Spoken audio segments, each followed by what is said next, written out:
నమస్తే. ఇన్నాళ్ళు నన్ను సపోర్ట్ చేస్తూ, ఎంకరేజ్ చేస్తూ మీ ప్రేమని నాకు అందిస్తున్న ప్రతి ఒక్కరికి కృతజ్ఞతలు. అలాగే ఈ వీడియో కూడా ఖచ్చితంగా మీకు ఉపయోగపడుతుంది. లైక్, షేర్ అండ్ సబ్స్క్రైబ్ చేసి మీ సపోర్ట్‌ని నాకు అందించండి. అలాగే ఈ వీడియో పట్ల మీకున్న అభిప్రాయాన్ని కామెంట్ సెక్షన్‌లో కామెంట్ చేసి తెలియజేయండి. ఇప్పుడు వీడియోని చూద్దాం. నమస్తే, వెల్కమ్ టు అవర్ ఛానల్. నేను కుప్పా పద్మిని. ప్రస్తుతంతో పాటు ప్రముఖ ఆధ్యాత్మికవేత్త, వాస్తు జ్యోతిష పండితులు, లలిత ఉపాసకులు, వాస్తు జ్యోతిష శిక్షణ నిపుణులు బ్రహ్మశ్రీ నానాజీ పట్నాయక్ గారు మనతో పాటు ఉన్నారు. మాట్లాడతారు సార్. నమస్తే సార్. శ్రీమాత్రే నమః. సార్, మీరు లలిత ఉపాసకులు, you are the perfect person to ask. అందుకే మిమ్మల్ని అడుగుతున్నాను సార్.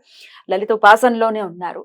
లలితా సహస్రనామాన్ని చదవకూడదు, అది గుప్తంగా ఉన్నటువంటి స్తోత్రం కాబట్టి గురుముఖతగా తీసుకోవాలి, చదవకూడదు అని కొన్ని కాంట్రడిక్షన్స్ వస్తూ ఉన్నాయి. ఏదైతే చదువుతూ ఉన్నారు, లేకపోతే యూట్యూబ్లో అవైలబుల్ గా ఉన్నాయి, వింటూ ఉన్నాము. వింటూ నేర్చుకున్న వాళ్ళు ఎంతో మంది ఉన్నారు. పుస్తకం చూసుకుంటూ వింటూ చక్కగా నేర్చుకున్న తర్వాత చదువుకోవటం. అసలు చదువుకోకూడదు, అది చదవటం అందరూ చదివేయటం ప్రామాణికం కాదు, అసలు శాస్త్రంలో లేదు ఇది అని చెప్పటం మీరైతే ఎలా చూస్తారు? దీనికి మీ సమాధానం అంటుంటారు. ఎవరంటారో కూడా చెప్తాను. ఎవరు చదవకూడదని ఎవరంటారో చెప్తాను. ఆ పుస్తకం పూర్తిగా చదవని వాళ్ళు చదవకూడదని అంటారు. ఎందుకంటే ఆ పుస్తకం ఆఖరిలో చాలా స్పష్టంగా ఉంటుంది. అమ్మవారే చెప్తుంది అందరూ చదవచ్చు, అందరూ చదవచ్చని అమ్మవారే సాక్షాత్తు చెప్పింది. అంటే ఆ పుస్తకం ఎవరైతే పూర్తిగా చదవలేదో వాళ్ళు చదవకూడదని చెప్తారు. అంతే కదా, జ్ఞానం లేదు కదా, ఇంకేం చదవలేదు కదా. అయితే ఒకటి, తప్పులు చదవకూడదు. ఇది మనం ఎప్పుడూ కూడా చెప్పేటప్పుడు, ఏదైనా ఒక విషయం చెప్పేటప్పుడు పూర్తిగా చెప్పాలి. సగం చెప్పి వదిలేయకూడదు. పూర్తిగా అంటే ఏమిటి? తప్పులు చదవకూడదు. లలితా సహస్రనామాలనే కాదండి, ఇప్పుడు ఒక వ్యక్తిని పిలుస్తున్నాము, లలితా సహస్రనామాలు అంటే ఏమిటి? అమ్మవారు ఏమిటి అని చెప్పడం. శ్రీమాత అంటే అమ్మ, జగత్తుకు మొత్తం మాత. శ్రీ మహారాజ్ని, రాణులకే రాణి.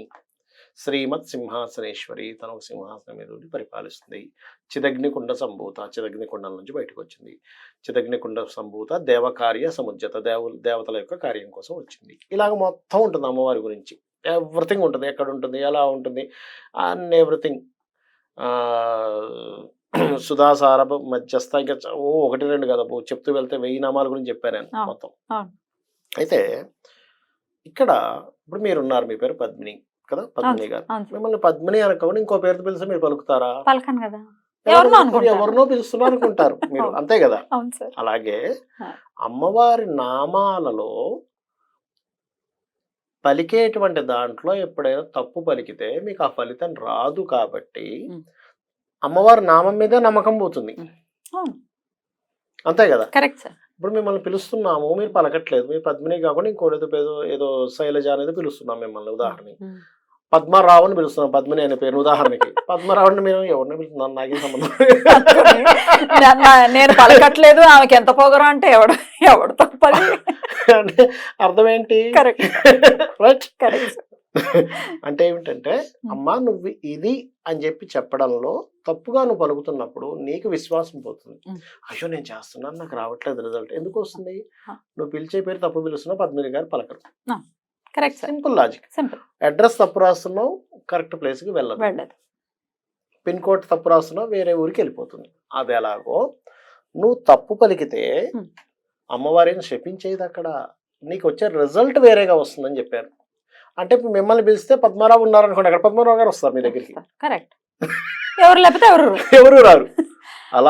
అలా ఏంటంటే, బాబు నువ్వు పలికేది ఏదైతే ఉందో నేర్చుకొని పలుకు అని చెప్పారు. కానీ ఇది ఎవ్వరు చదవడానికి వీల్లేదు. పాపం మొన్న మా ఇంటి దగ్గర ఒక ఆవిడ నన్ను అడిగింది, ఏమండి లలిత సహస్రనామాలు చదవకూడదంట కదా, పురోహితులు చెప్తున్నారు, మా ఇంటి దగ్గర గుళ్ళో వాళ్ళు అన్నారు. అమ్మ ఎవరు చెప్పారమ్మా? తప్పు, చదవకూడదు అనేటువంటిది అసలు లేదు. అవి నామాలమ్మ, అవేమి బీజాక్షరాలు కాదు. బీజాక్షర సంబంధించింది అనుకోండి, అది గురుముఖంగా తీసుకోవాలి. గురువు మిమ్మల్ని పరీక్షించేస్తాడు, ఇతనికి ఏమిటి, ఎలా ఉంది, ఏమిటి అనేటువంటిది. కాబట్టి ఖచ్చితంగా మీరు నామాలకి ఎటువంటి దోషం లేదు. బీజాక్షరాలకి ఎందుకు పరిశీలించేస్తారంటే, దానికి అవకాడ చక్రం అని ఒకటి ఉంటుంది, చక్రం. ఆ అవకాడ చక్రాన్ని వేసి ఇది వాయుతత్వమా, జలతత్వమా, అగ్నితత్వమా, పృథ్వీతత్వమా, ఆకాశతత్వమా, ఇతని పేరులో ఉండే అక్షరం ఏమిటి, ఆ తత్వంలో ఉండేటువంటిది ఏంటి, ఈ రెండు మ్యాచ్ అవుతాయా లేవా, ఈక్వల్ టు బ్లడ్ గ్రూప్ లాగా. అప్పుడు మళ్ళీ దానికి కొన్ని సంస్కారాలు చెప్పారు. గురువు తనంతట తనగా పిలిచి ఇచ్చేస్తే దానికి ఏ దోషం లేదు. ఎందుకంటే గురువు అనుగ్రహంతో వచ్చేసింది, నువ్వు అడగక్కర్లేదు. సిద్ధేశ్వరానంద భారతి అలానే ఇస్తారు, అలాగే ఫోన్లలో కూడా ఇస్తారు. ఆయన పీఠాధిపతులు, ఆయన సిద్ధులు, ఆయనకి ఆ పవర్ ఉంది. ఎందుకమ్మా, ఇప్పుడు ఓం నమో నారాయణాయ అనే మంత్రం ఉంది. ఆయన ఏం చేశారు? బయటకు వచ్చి బహిర్గతం చేస్తారు. బహిర్గతంగా గోపురం ఎక్కి చెప్పేశారు. చెప్పేశారు ఇప్పుడు అందరూ తరించాలని. ఎగ్జాక్ట్లీ, గుప్తంగా ఉండాలి. ఏంటి ఈ గుప్తం? ఓం నమో నారాయణాయ అనేటువంటి మంత్రం మరి ఎంత గొప్పదమ్మా. అవును సార్, చాలా గొప్ప మంత్రం. అష్టాక్షరి. అది ఎంత గొప్ప మంత్రం అంటే గురువు గారు చెప్పారు, నువ్వు చెప్పావా నీ తల 1000 వృక్కలు అవుతుంది అయితే అయింది, అందరూ తరిస్తారు కదా అన్నాడు.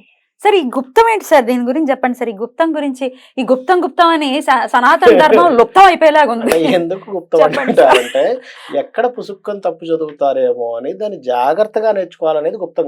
గుప్తం అంటే ఏంటి? జాగ్రత్తగా దీన్ని గుప్తంగా ఉంచు అంటారు. అవును, మనం ఏదైనా బంగారం ఉందనుకోండి, బంగారాన్ని రోడ్డు మీద పెట్టుకుని తిరగం, ఇలా చేతు ఊపుకుంటూ తిరగం. ఎందుకు తిరగం? ఇది పుసుక్కని లాక్కెళ్ళిపోతాడు. అంటే ఇంత విలువైన దాన్ని జాగ్రత్తగా చేసుకో అనే అర్థం ఇది గుప్తం. అందుకని ఎవరికి చెప్పొద్దని కాదు గుప్తం అంటే. ఏంటి సార్ ఇది? ఏం జరుగుతుంది సార్ ఈ తమాషా? బయట అటు సిద్ధుల్ని ఇష్టం వచ్చినట్టు మాట్లాడుతూ ఉన్నారు, అందరూ చక్కగా అసలు లలితా శాస్త్రం చదువుతూ ఉంటే, వింటూ ఉంటేనే మనసుకి ప్రశాంతత. అసలు ఎంత అందమైనటువంటి నామాలు, ఒక్కొక్క నామం ఒక్కొక్క ఎంత వైభవంగా ఉంటుంది. నేర్చుకుని అందరు తరిస్తూ ఉంటే ఏంటి వీళ్ళకి వచ్చిన నష్టం నాకు అర్థం కావట్లేదు. విష్ణు సహస్రనామాలు కానీ లలితా సహస్రనామాలు కానీ చదవద్దు అని ఎవరైనా అంటే దానంత మహాపాపం ఇంకోటి లేదు. చాలా మంది విష్ణు సహస్రనామాలు కూడా చదవద్దని చెప్తున్నారు ఈ మధ్య.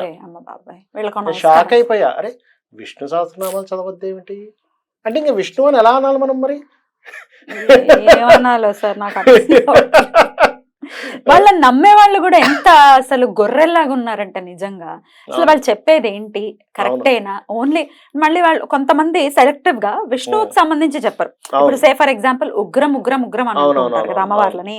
మరి నరసింహస్వామి ఉగ్రం వీరం మహావిష్ణు ఉగ్రదేవతే. మరి నరసింహస్వామి గురించి మాట్లాడరు, విష్ణుమూర్తి కదా. డిఫరెంట్ అంటే ఏంటంటే ఎలా అవుతుందంటే చెప్తాను చూడండి, నువ్వు చెప్పే విధానం కరెక్టే చెప్పాలి. ఎగ్జాక్ట్లీ. అందరూ చదువుకోండి కానీ తప్పులు లేకుండా చదవండి. మీరు ఎన్నిసార్లు చెప్పారు ఆ మాట? అందరూ చదవచ్చు. ఎందుకు అర్హత ఉండదు చెప్పండి? ఇంకో వ్యక్తి చదవడానికి అందరూ మనుషులు కాదా? అందరూ మనుషులేగా. ఎక్కడైనా మన కులాలు మతాలు ఏమైనా మనకి ఏమైనా శాస్త్రాల్లో వేదాల్లో ఉన్నాయా? బ్రాహ్మణులే చదవాలని ఏమైనా ఉందా చెప్పండి? అందరూ చదువుకోవచ్చే. మనం వృత్తుల రీత్యా మారింది ఇలా. మనిషి పుట్టుకతో బ్రాహ్మణుడు అని ఒక ఇది ఉంది, మీకు తెలుసు కదా. పుట్టుకతో అందరూ ఒకటే అనేటువంటి వాళ్ళ వృత్తిని బట్టి మార్పులు వచ్చాయి, వృత్తిని బట్టి కులాలు వచ్చాయి. ఎందుకమ్మా ఇప్పుడు బ్రాహ్మణుడు కుటుంబంలోనే పుట్టాడు ఒక వ్యక్తి, స్వరం సరిగా చదవట్లేదు, వాడిని చదవద్దు అంటాం. ఎందుకంటే అరే నువ్వు అపస్వరం చదువుతున్నావు, నువ్వు చదవద్దు అంటాం. ఎలా చదివితే ఓకే అంటామా? అనం కదా. అలా కాకుండా వేరే దాంట్లో పుట్టాడు కానీ చక్కగా చదువుతున్నాను చదవరా అంటాం. ఎందుకంటాం చెప్పండి? అంటే ఇక్కడ అర్థం చేసుకోవాల్సింది ఏంటంటే చదవడం 100% ముఖ్యం. ఇది అమ్మవారి గురించి చదవడం అంటే ఏంటి? ఇక్కడ లలితా సహస్రనామాలు చేయడం అంటే ఏమిటి? ఇక్కడ ఏదో ఊరికే నోటితో పలుకుతున్నాం అని కాదు. అమ్మవారు అంటే ఏమిటి అనేది తెలుస్తుంది అక్కడ. What is God, what is అమ్మవారు?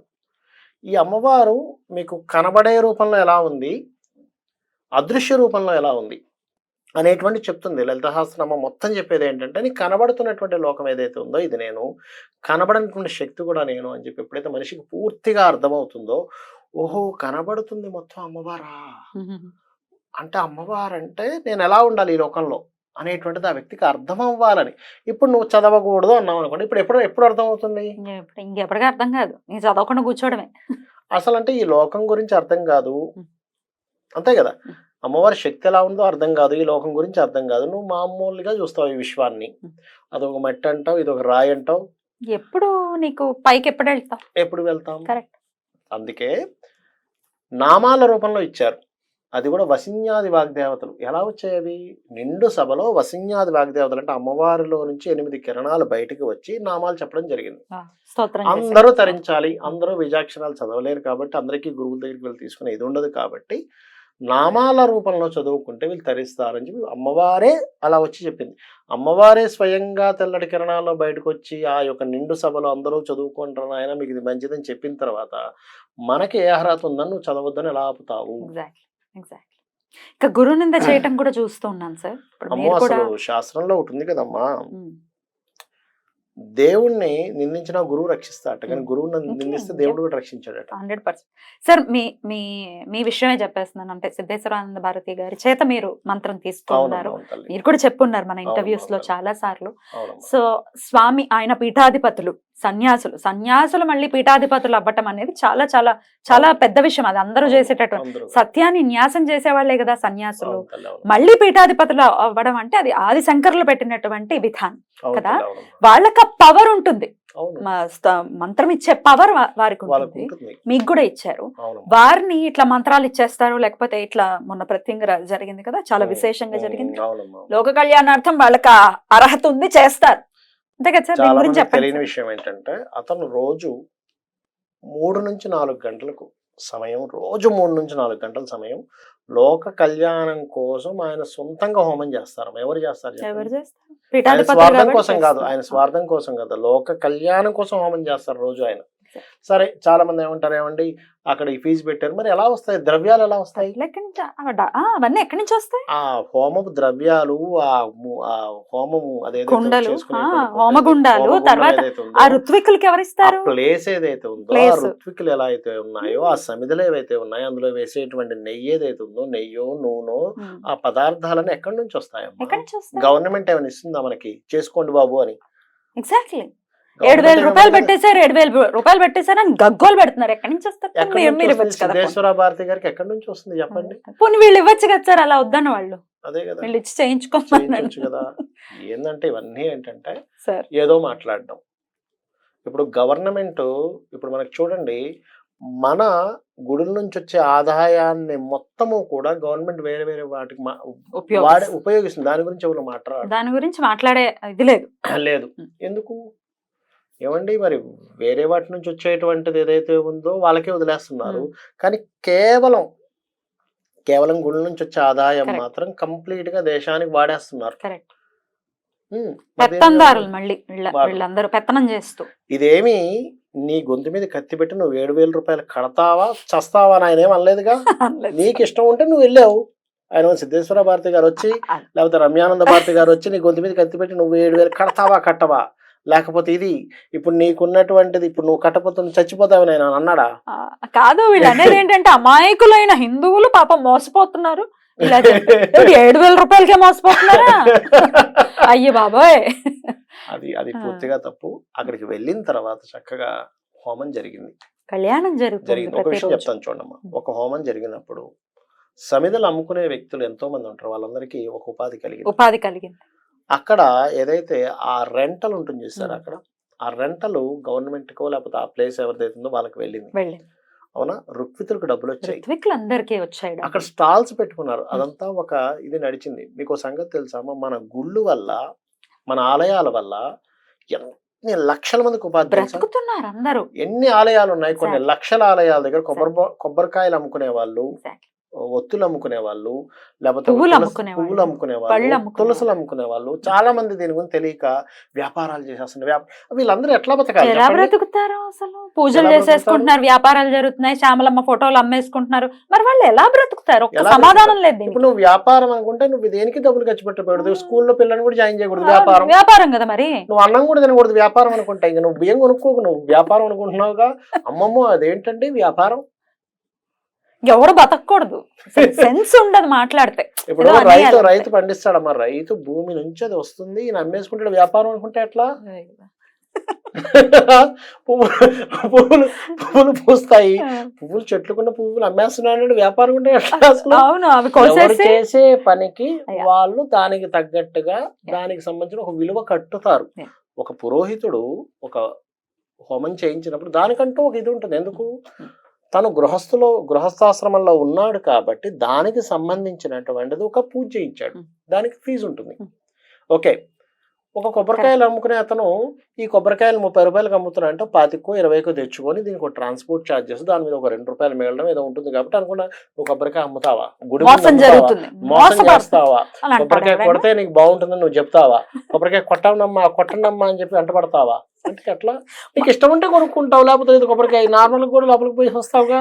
అయితే సార్ నాకు ఇప్పుడు ఏమనిపిస్తుంది తెలుసా, నెక్స్ట్ లెవెల్ వీళ్ళు ఏం మాట్లాడతారంటే, చెట్టు పాపం పువ్వుల్ని ఇస్తోంది, దాని నుంచి దొంగలించి వీళ్ళు అమ్మేసుకుంటున్నారు, ఇదంతా చాలా మోసపోతున్నారు, మీరు మోసపోకండి అని చెట్లని పుట్లని అంటామా? మరి అలాగే ఉంది. ఈ పూజలు చేయొద్దు అన్నోళ్ళు కూడా ఇదే ఆలోచించుకోవాలి.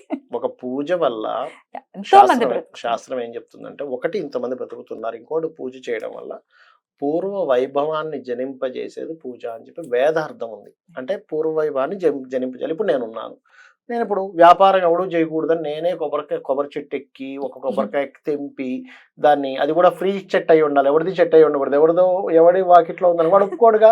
ఇప్పుడు నేనేం చేయాలి, కొబ్బరికాయ కొనుక్కోవాలమ్మా, నేను పూజ చేయాలి, కొబ్బరికాయ కొనుక్కోవాలి.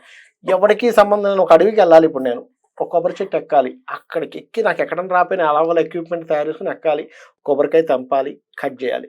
పువ్వులు కావాలి, ఎవరికి సంబంధం లేని పువ్వులు తెచ్చుకోవాలి, అవునా, ఒత్తి కావాలి. ఇప్పుడు పత్తి అమ్మితే అది మరి బిజినెస్ అయిపోద్దిగా. మరి ఏం చేయాలి, నేను అడవికి వెళ్ళి ఒక పత్తి చెట్టు ఉంటే తెచ్చుకొని పత్తి తయారు చేసుకోవాలి, ఎందుకంటే బిజినెస్ అయిపోద్ది కదా. మన ఇంత కష్టపడ ఇప్పుడు పురోహితుడిని నేను పెట్టుకోను, బిజినెస్ అయిపోతుంది, నేనే ఆ మంత్రాలు నేర్చుకోవాలి, మరి సాధ్యమేనా?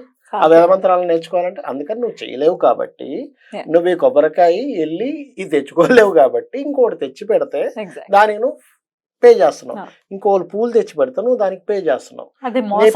నీ పిల్లలకి చదువు చెప్తే స్కూల్కి నువ్వు పే చేస్తున్నావు, నీ ఆరోగ్యం బాగు చేయడానికి డాక్టర్ పే చేస్తున్నావు. పురోహితుడు వచ్చి నీ దగ్గర మంత్రం చదువుతున్నాడు, నువ్వు మంత్రానికి పే చేస్తున్నావు. అంతేగా నువ్వు పురోహితుని నిందించేసి, హాస్పిటల్ నిందించేసి, డాక్టర్ని నిందించేసి, మాస్టర్ని నిందించేస్తానంటే ఇంకేది నడవదు. ఈ ప్రపంచంలో ఎవడు ఏది చేయలేడు, ఏ గురువు దగ్గరికి వెళ్ళక్కర్లేదు. ఏం మాట్లాడతారో ఏమో అసలు అర్థమై జావదు. వాళ్ళని నమ్మే గొర్రెలు అయితే మరి ఘోరం అన్నమాట, మరి ఘోరం, ఇంకా ఘోరాతి ఘోరం. మరి పెద్ద పెద్ద పండితులు గాని, ప్రవచనకారులు గాని, ఇలా మీలాంటి వాళ్ళు గాని చెప్పేది ఏంటి ఒకసారి విందాం, విని మనం ఒక కంక్లూజన్ కొద్దాం. ఒకరికొకరు ఇంటర్లింక్ గా ఉంటూ అందరూ బ్రతుకుతారు. అందరూ తలా ₹1 వాళ్ళ ద్వారా వాళ్ళ యొక్క జీవితాలను ఉద్ధరించుకుంటారు. ఎప్పుడు మోసం అవుతుందంటే, ఇప్పుడు నిజంగానే ఒక పూజ చెప్పి ఒక పురోహితుడు ఆ మంత్రాలు చదవకుండా, దానికి సంబంధించి చేయకుండా డబ్బులు తీసేసుకుంటే ఆ మోసం యొక్క ఫలితం ఆ పురోహితుడు అనుభవిస్తాడు. ఇప్పుడు ఉదాహరణకి ఒక జపం చేయించుకుంటున్నారు ఎవరో, ఈ వ్యక్తి సొంతంగా కూడా చేయొచ్చు అని చెప్తుంది శాస్త్రం, ఏం చేసుకోకూడదని చెప్పలేదమ్మా. ఇప్పుడు నీకు వచ్చు జపం, నువ్వు శనీశ్వరుడు చేసుకోమని చెప్పింది. నీకు రాదు, నీకు సమయం లేదు, నువ్వు బోల్డంత బిజీ, అప్పుడు ఓ పురోహితుని పిలిచి ఋత్విక్కి చేస్తాం. ఇప్పుడు అతను శని మంత్రం చదవాలి, ఖచ్చితంగా చదివాడా అతనికి దోషం ఉండదు, ఈయనకి ఫలితం వస్తుంది. చదవలేదు ఆయనకి దోషంగా ఈయనకి ఫలితం వచ్చేస్తుంది, ఎందుకంటే నువ్వు పే చేసావుగా, ఫలితం ఖచ్చితంగా దోషం ఆయనకే. అదేదో అంటారు కట్టి కుదుపుతుంది అంటారు చూసారా, అలా ఉంటుందమ్మా, మామూలు విషయం కాదు. జాగ్రత్తగా చేస్తారు. వాళ్ళకి తెలుసు, అందుకు కొన్ని దానాలు కూడా తీసుకోరు. ఎందుకు తీసుకోరు అంటే, త్రికాల సంధ్యావందనం చేసేవాడికి దానం ఇవ్వమని చెప్తుంది శాస్త్రం. అంటే వాళ్ళకి మాత్రమే అది తీసుకొని మళ్ళీ దాన్ని న్యూట్రలైజ్ చేసుకునే శక్తి ఉంటుంది. కాబట్టి పొరపాటును కూడా పురోహితుల్ని ఇది మీరు చేసింది వ్యాపారము అని అనాలి అని అనుకుంటే, మొట్టమొదటిగా మీరు చేయాల్సింది ఏమిటంటే, అసలు ఈ యొక్క సమాజంలో ఏది మీరు కొనట్లేదా అని ఒకసారి ఆలోచించాలి. ఏది వ్యాపారాలు జరగట్లేదా, ఏం ఈయనకు మాత్రమే డబ్బులు ఇస్తున్నావా, ఈ పురోహితుడికే డబ్బులు ఇస్తున్నావా, ఈ కొబ్బరికే కొనేవాడికే డబ్బులు ఇస్తున్నావా, ఈ పూలోలకే డబ్బులు ఇస్తున్నావా, లేకపోతే అర్చనకే డబ్బులు ఇస్తున్నావా. ఒక టికెట్ కొంటాం, వ్యాపారం అనుకుంటే ఎట్లా, గుడి ఎట్లా డెవలప్ అవుతుంది. రైట్ సార్, అయితే ఇక లలితా సహస్రనామాలు కూడా చేసుకోవచ్చు. అయ్యో బ్రహ్మాండంగా చేసుకోవచ్చు. చేసుకోకూడదు అని ఎవరైనా అన్నారంటే అది మహా పెద్ద పాపాన్ని మూటగట్టుకుంటున్నట్టే. కాకపోతే కండిషన్ ఏమిటంటే, అక్షరం తప్పుపోకుండా చేసుకో.